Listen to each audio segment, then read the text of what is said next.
Dear students, जैसे जैसे exam करीब आ रहा है आपको एमसीक्यूज लगाने का जल्दी हो रहा है। बिकॉज ऑफ एमसीक्यू ही इस बार आ रहा है और हम लेकर आए हैं इस वीडियो में 11 इंपोर्टेंट क्वेश्चन का एमसीक्यूज का सेट।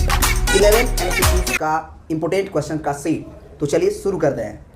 हम लोग पहला क्वेश्चन में कह रहा है कि let F from N to Z, N from natural number, a Z for integers.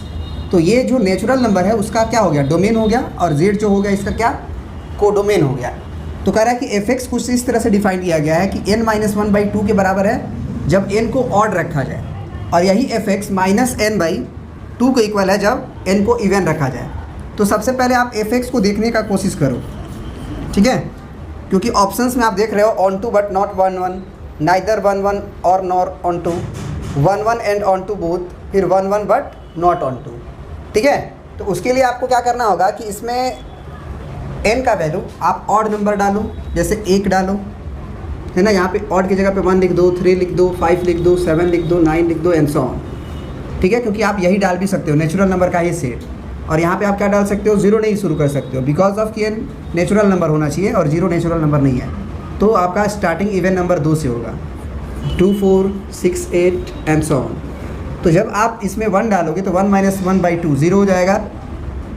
तो एफ एक्स जो है, यानी कि एफ एक्स का रेंज की बात कर रहे हैं, 0 होगा, 1-1/2 0 होगा, और 3 डालोगे तो 3 में से 1 गया, 2/2 1 हो जाएगा।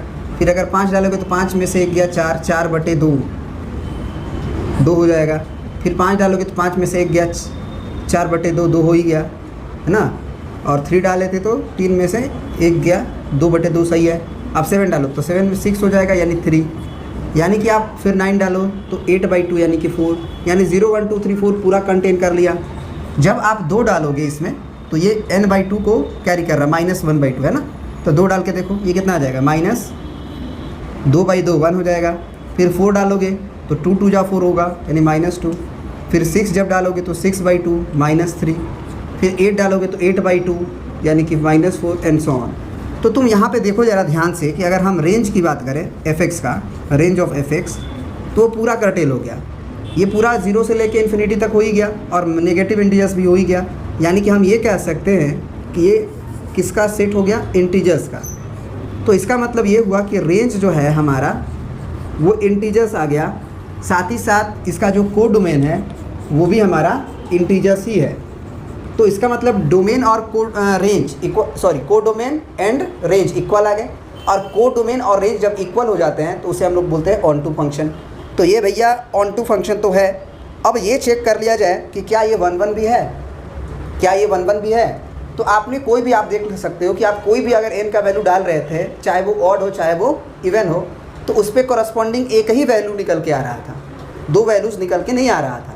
तो x के एक वैल्यू के लिए, मतलब नेचुरल नंबर के एक वैल्यूज़ के लिए अगर y का एक ही वैल्यू निकल के आए तो उसे ही तो हम लोग 1-1 फंक्शन बोलते हैं।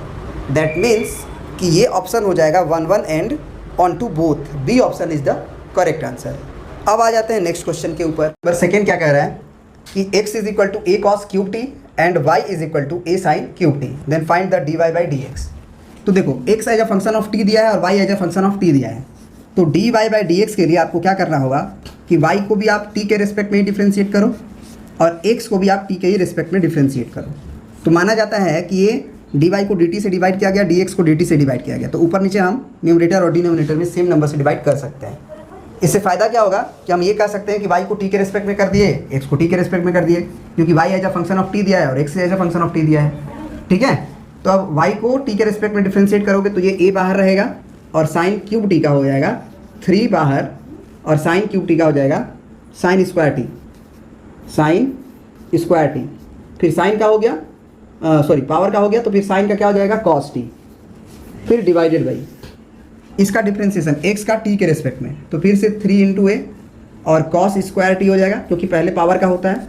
फिर कॉस का डिफ्रेंसिएशन करोगे तो माइनस साइन t, तो ये हो जाएगा माइनस साइन t, ठीक है। अब ये 3a से 3a खत्म, और यहाँ से एक कॉस से एक कॉस खत्म हो जाएगा, एक साइन से एक साइन खत्म हो जाएगा। तो ये कितना हो जाएगा, -tan t, ठीक है। बस यही option is the correct answer. तो कौन सा ऑप्शन आपको दिखाई दे रहा है, तो ये ऑप्शन जो है एक्चुअल में -10t, A option is the correct answer. Okay, A option is the correct answer. देखिए इस क्वेश्चन में बहुत ही गजब का कॉन्सेप्ट है। यहाँ पे लिखा गया है कि इफ़ r टू r और fx बराबर दिया है 1/x for all x belonging to real. यदि इन्होंने for all x belonging to real कह दिया, इसका मतलब x का वैल्यू -∞ से इन्फिनिटी हम कुछ भी डाल सकते हैं। अब ज़रा सोचो कि अगर x का वैल्यू तो -∞ से +∞ कुछ भी डाले, तो यहाँ पे तो x बराबर 0 भी डालें, लेकिन ज़रा देखो तो कि y बराबर 1/x में अगर क्या तुम x बराबर 0 डाल पाओगे? नहीं डाल पाओगे। तो ये fx जो है वो डिफाइंड ही नहीं है। तो एक ऑप्शन इसमें दिया हुआ है डी ऑप्शन कि f इज़ नॉट डिफाइंड, तो this is the correct answer.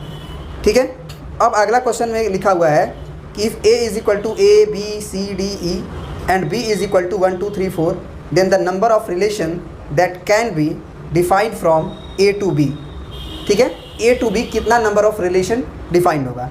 तो तुम्हें मालूम होगा कि अगर a के अंदर a से लेके b c d e ये 4 ऑप्शन है और b के अंदर अगर तुम्हारे पास 4 ऑब्जेक्ट है 1 2 3 4, तो relation from a to b जो डिफाइंड होना है वो a क्रॉस b का जितना सबसेट बनेगा, a क्रॉस b के अंदर जितने एलिमेंट आएंगे उस एलिमेंट से या उस मतलब ये सेट के जितने सबसेट बन सकते हैं उतने रिलेशन होते हैं। यानी कि a क्रॉस b के अंदर कितने सब नंबर ऑफ एलिमेंट्स होंगे पहले ये पता कर लेते हैं। तो 1 2 3 4 5 और यहाँ पे 4, तो इसका मतलब हुआ कि इसके अंदर a क्रॉस b के अंदर 20 एलिमेंट्स होंगे। तो अगर किसी सेट के अंदर अगर 20 एलिमेंट्स हो गए तो नंबर ऑफ सबसेट कितने होंगे? तो नंबर ऑफ सबसेट के लिए आप क्या करते हो? 2 का पावर n करते हो और n क्या होता है? Number of elements. तो ये 2 का पावर 20 हो जाएगा। ठीक है, यानी कि option number B is the correct answer. क्यों? अब देखिए इस क्वेश्चन में कह रहा है कि if relation R order pair of x, y, जो कि किस रूल का फुलफिल कर रहा है? तो mod of x - y is divisible by 3। मतलब x और y ऐसे दो नंबर्स ले रहे हैं यहाँ पे जिनका डिफरेंस मॉड ले लिया जाएगा तब तो वो पॉजिटिव ही होगा, है ना। तो उसका डिफरेंस जो है x और y का वो 3 से डिविजिबल है और x और y दोनों कहाँ से लिया गया है? रियल नंबर के सेट में से, set of all real numbers.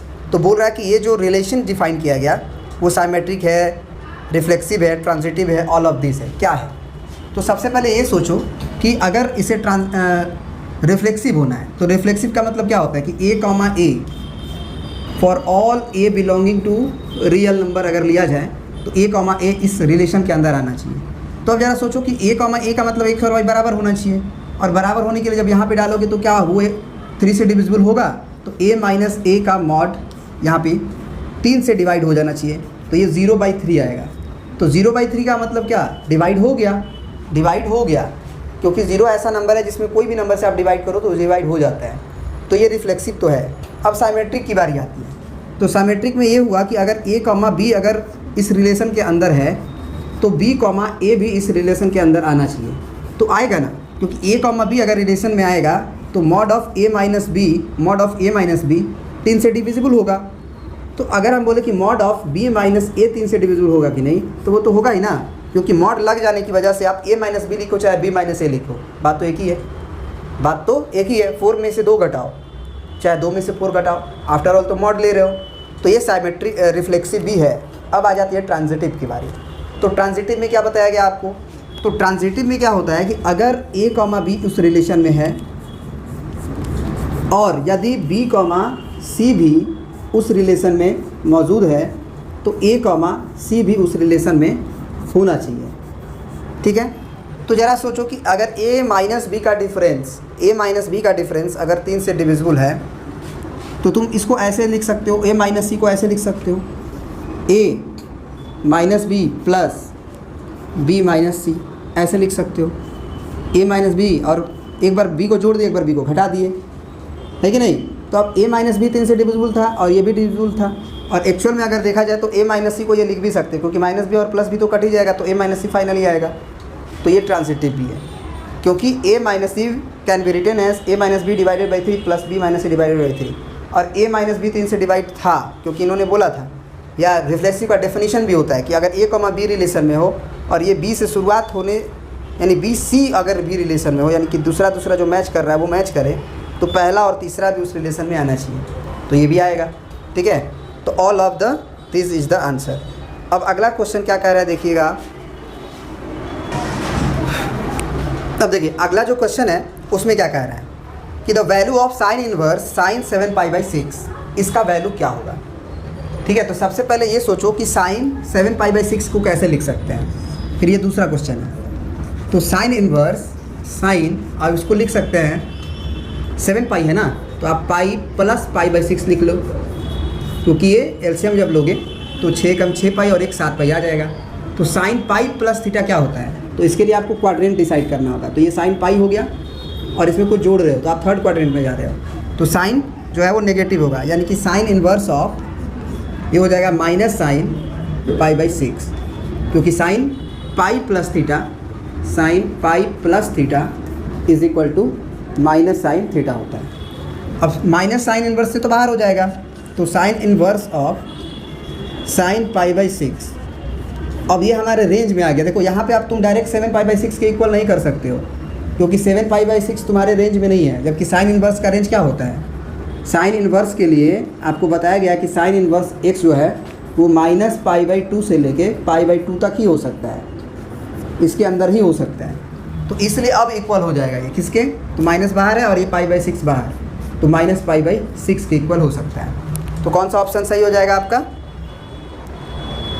तो ऑप्शन जो है वो हो जाएगा ए ऑप्शन सही। अब आ जाते हैं इस क्वेश्चन पे, tan inverse 1/2 of cos inverse -1/2।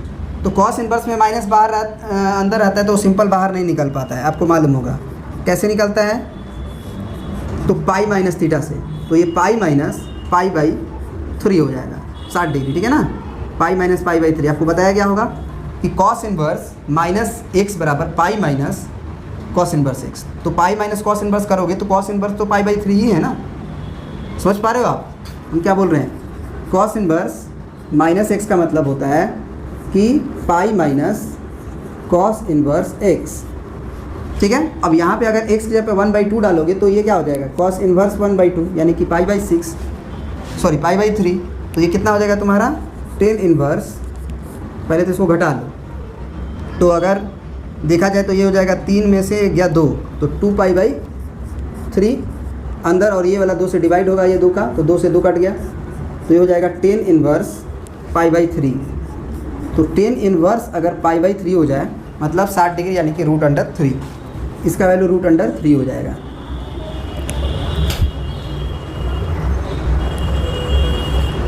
ठीक है, यानी कि B option is the correct answer. अब आ जाते हैं नेक्स्ट क्वेश्चन के ऊपर, शुरू करते हैं नेक्स्ट क्वेश्चन हम लोग। और इस क्वेश्चन में देखिए कह रहा है कि the matrix A is equal to this is a scalar matrix, diagonal matrix, unit matrix and square matrix. यानी फाइनली ये आपसे ये जानना चाहता है कि आप सारे जो मैट्रिक्स दिए गए हैं उसको आप जानते हो कि नहीं। तो आपको बता दें कि स्केलर मैट्रिक्स उसे कहते हैं यदि डायगोनल्स के जितने भी एलिमेंट हैं वो सेम हो, इस तरह से जो डायगोनल है। तो यहाँ पे देख रहे हो 0 है, 5 है, 0, तो अलग अलग है ना। साथ ही साथ ये डायगोनल के एलिमेंट सेम हो और उसके डायगोनल को छोड़ के इधर वाले और उधर वाले सब एलिमेंट्स 0 हो, तो वो जीरोस भी नहीं है, तो ये आपका स्केलर मैट्रिक्स नहीं है। फिर आ जाते हैं डायगोनल मैट्रिक्स, ठीक है। तो डायगोनल मैट्रिक्स जो होता है उस पर डायगोनली एलिमेंट्स होते हैं, भले वो इक्वल हो या अनइक्वल हो, ठीक है, इक्वल हो या अनइक्वल हो, डायगोनल्स पे भी केवल एलिमेंट होते हैं और उसके अलावे कोई भी एलिमेंट्स नहीं होते, मतलब 0 होते हैं, ये सारे एलिमेंट्स 0 होते हैं। फिर आ गया यूनिट मैट्रिक्स। तो यूनिट मैट्रिक्स में क्या होगा कि डायगोनल्स पे जो एलिमेंट है वो 1 1 1 होगा और बाद बाकी जो एलिमेंट्स होंगे वो 0 0 0 होंगे, उसे हम लोग यूनिट मैट्रिक्स कहते हैं। और लास्ट आता है स्क्वायर मैट्रिक्स। तो स्क्वायर मैट्रिक्स तो हम बस इसको कह देते हैं यदि नंबर ऑफ रोज और नंबर ऑफ कॉलम सेम हो। तो यहाँ पे आप देख रहे होगे कि ये 3 क्रॉस 3 का मैट्रिसेस हैं, 3 ठो रो है, 3 ठो कॉलम है, तो यही option is the correct answer. अब आ जाते हैं नेक्स्ट क्वेश्चन आपका। अब देखिए अगला जो क्वेश्चन है कह रहा है कि if A is equal to -1413 और बी कंप्लीमेंट दिया हुआ है, याद रखिएगा B complement is equal to 0312, then find the 7a + 5b, find the 7a + 5b। तो यहाँ पे देखो, यहाँ पे थोड़ा सा दिक्कत है, b का कंप्लीमेंट दिया है जबकि हमको 5 × b निकालना है। तो सबसे पहले कंप्लीमेंट का फिर से कंप्लीमेंट लेते हैं, तो b लौट के आएगा, है ना। इसका अगर कंप्लीमेंट ले लें तो b लौट के आएगा और वो हो जाएगा इतना 03 यहाँ आ जाएगा, पहला रो पहला कॉलम में और दूसरा रो दूसरा कॉलम में, ये बन गया। अब आपको 7a + 5b निकालना है, तो आप क्या करोगे, 7a करोगे जब, तो तुम खुद सोचो कि 7 का मल्टीप्लाई सारे एलिमेंट में होगा, तो -7 -28 फिर 7 1 जा 7 और 7 ये 21 ये होगा। फिर अगर हम बोले कि 5b क्या होगा, तो यहाँ से तुम 5b अगर निकालना चाहो, ये भी किसका वैल्यू है, तो ये 5a का वैल्यू है, सॉरी 7a का वैल्यू है। अब 5b का वैल्यू निकालने के लिए क्या करना होगा, 5 से मल्टीप्लाई, तो 5 से 0 में होगा तो 0, 5 1 जा 5, फिर 5 3 जा 15 और 5 2 जा 10। एवरी एंड ईच एलिमेंट में मल्टीप्लाई होता है। तो ये पूरा करने की भी ज़रूरत नहीं थी, बस थोड़ा सा IQ लगाओ कि होगा क्या। फाइनली तो हमको 7a और 5b को ऐड करना है, तो 7a का वैल्यू ये है और 5b का वैल्यू ये है। तो अगर इसको ऐड किया जाए तो -7 और 0 क्या आएगा, -7। तो तुम ऑप्शन पहले यही देख लो कि A B C D में तुम्हारा B ऑप्शन और D ऑप्शन तो चला गया ऐसे ही, समझ रहे हो आप। यहाँ पे जब मल्टीप्लाई करते 7 से तो -7 और 5b, तो ये 5 × 0 0 हो जाता, तो -7। तो -7 को देखते तो B और D चला जाता। अगला आते तो अगला में हम क्या करते, 5 1 जा 5 और सच्चों के 28, तो 28 और 5 कितना हुआ, 33। तो 33 तो आपका ऑप्शन नंबर किस में है, केवल A में है ना, क्योंकि पहले ही से आपका कौन कौन सा ऑप्शन चला गया था, B और D, और C में 22 है यहाँ पे, तो option number A is the correct answer. अब चलिए क्वेश्चन नंबर 10 में क्या आ रहा है कि if A is equal to matrices 0 0 2 2 then A⁻20 is, ठीक है। तो यहाँ पे सबसे पहले तो ये देख लो, थोड़ा सा दिमाग लगाया जाए, सबसे पहले A² निकाला जाए कि A² क्या होगा। तो A² का मतलब 2 बार मैट्रिसेस को लिखना है और मल्टीप्लाई करना है, ठीक है, 0 0 2 2। तो मैट्रिसेस का मल्टीप्लाई करना आना चाहिए। ये पहला रो और पहला कॉलम को मल्टीप्लाई करके जोड़ा जाता है ना इसमें। तो 0 का 0 मल्टीप्लाई करेंगे 0, फिर ठीक है, पहला रो और पहला कॉलम, इस 0 का मल्टीप्लाई होगा और इस कॉलम का, तो 0 × 2 0 हो जाएगा, यानी यहाँ 0 आने वाला है, ठीक है। पहला रो पहला कॉलम, यहाँ पे आते हैं, यहाँ पे हम हैं पहला रो और दूसरे कॉलम पे, तो पहला रो तो यही रहेगा और ये यहाँ पे, ठीक है। तो यहाँ 0 से 0 मल्टीप्लाई होगा तो 0, फिर प्लस, फिर 0 का मल्टीप्लाई 2 में होगा तो 0, यानी कि D ऑप्शन तो गलत हो गया। D ऑप्शन तो पहले से ही गलत हो गया था। अब आके चेक करते हैं यहाँ पे, वैसे D ऑप्शन की ज़रूरत नहीं है, अभी आगे देखेंगे, क्योंकि अभी A² निकाले, A⁻20 थोड़ी निकाले हैं, ठीक है। अब देखते हैं, तो यहाँ के लिए आपको क्या करना होगा, यहाँ के लिए आप किस में हो, रो नंबर 2 में हो और कॉलम नंबर 1 में हो। तो रो नंबर 2 पे टिक करो और कॉलम नंबर 1 पे टिक करो, ठीक है। तो ये कितना हो जाएगा, 2 0 0, फिर प्लस इस 2 का मल्टीप्लाई 2 में, तो 2 दूना के 4, ठीक है। फिर यहाँ पे आते हैं तो दूसरा रो और दूसरा कॉलम, फिर 2 का गुना 0 में होगा तो 0, फिर 2 का गुना 2 में होगा तो 4, ठीक है, यानी कि 0 4 0 4 आया। अब ज़रा सोचो कि अगर तुम A का क्यूब करोगे तो क्या होगा, यहाँ पे तुमको एक बार फिर से A लिखना होगा, तो ये 0 0 लिख दो, ये 2 2 लिख दो, ठीक है, और फिर मल्टीप्लाई करते हैं, देखते हैं कि होता क्या है। 2 3 से तुम्हें पता चल जाएगा कि एक्चुअली करना क्या है, ठीक है ना। तो यहाँ पे क्या आया तुम्हारा 0 0 और यहाँ पे 4 और 4 और यहाँ पे तुम्हारा है 0 0 और यहाँ है 2 2, ठीक है। चलो मल्टीप्लाई करते हैं। पहले पोजीशन पे क्या आएगा, रो 1 और कॉलम 1, तो 0 0 0 ये हो गया 0, फिर प्लस 0 का 2 में, तो फिर ये भी 0। फिर यहाँ पे आते हैं, यहाँ पे आने के लिए आपको दूसरा रो और कॉलम 1 में हो, तो दूसरा रो और कॉलम 1, तो 4 गुना 0 0 हो गया, फिर 4 गुना 2 8 हो गया प्लस में, फिर दूसरा रो और दूसरा कॉलम, यहाँ पे आ जाओ, तो 4 0 0 और 4 दूना 8, तो यहाँ पे फिर से 8। तो क्या समझे कि जब यहाँ क्यूब पे थे तो यहाँ 8 आया हुआ है, 8 का मतलब 2 का क्यूब 2 का क्यूब, ठीक है। ऊपर तो 0 ही आएगा, करके भी देख सकते हो।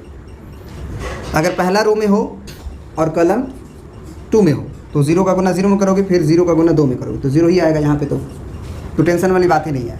तो अगर तुम स्क्वायर पे थे तो तुम देखो, स्क्वायर पे जब थे तो तुम्हारा यहाँ पे क्या आया हुआ है, यहाँ पे 2 का स्क्वायर आया हुआ है, याद है ना, 2 का स्क्वायर आया हुआ है। जब क्यूब पे थे 2 का क्यूब आया है, इसका मतलब जब 20 पे होगे तो A⁻20 ही आएगा, 2⁻20 ही आएगा, यानी कि option A is the correct answer. अब देखिए ये बहुत ही आसान क्वेश्चन है, बस देखने में तुम्हें बड़ा लग रहा है। A + B + C को अगर इन्होंने पाई दे दिया है तो यहाँ 10, यहाँ पे हम पाई रख सकते हैं। जैसे ही साइन पाई होगा तो tan पाई होगा तो tan पाई 0 हो जाता है, और अगर ये 0 हो गया तो डायगोनल्स के सारे एलिमेंट्स 0 हो गए। तो अगर डायगोनल के सारे एलिमेंट्स 0 हो गए मतलब फाइनली वैल्यूज़ क्या हो जाएगा, 0 आ जाएगा, ठीक है। तो इसका option number B is the correct.